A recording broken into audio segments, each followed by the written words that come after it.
High, welcome back to my channel. সবাইকেই প্রথমে জানাই শুভ দোলযাত্রার অনেক অনেক শুভেচ্ছা। আর বাংলা ক্যালেন্ডার অনুযায়ী যেহেতু দোল পূর্ণিমা কালকে ছিল, অর্থাৎ বৃহস্পতিবার ছিল, তো আমাদের বাড়িতে তো দোল পূর্ণিমার পুজো কালকেই হয়ে গেছে। আর এখানে দেখতে পাচ্ছ মা একটু ছোট্ট করে আলপনা দিয়ে নিয়েছিল যেহেতু পূর্ণিমা ছিল। আর ডান দিকের থালায় ঠাকুরের জন্য নৈবেদ্য সাজিয়ে দেওয়া হয়েছিল। এরপর বাবা দোকান থেকে মিষ্টি নিয়ে চলে আসলে প্রত্যেক ঠাকুরকে আলাদা আলাদা করে মিষ্টি দিয়ে দেওয়া হলো। আর এরপর মা আমাকে বললো যে ছাদ থেকে গিয়ে একটু নারকেলের খোসা নিয়ে আসতে।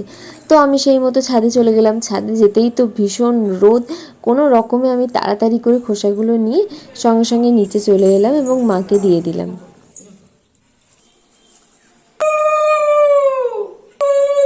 মার পুজো কমপ্লিট হয়ে যাওয়ার পর আমিও চটজলদি করে স্নানটা করে নিলাম। তো এরপরে আমাদের গোপালকে সুন্দর করে সাজানো হয়েছে আজকে। এই ড্রেসটা কেমন লাগছে গোপালের জানিও। আর ছোট্ট করে দোলনাটাও একটু সাজিয়ে নিয়েছি। এরপর গোপালকে একটু আবির মাখিয়ে শুরু হলো আমাদের রংদোল। আর আজকে আমাদের গপুকে কেমন লাগছে সবাই জানিও। তো আজকের ভিডিওটা এই পর্যন্তই। সবাইকে আবারও জানাই শুভ দোলযাত্রা।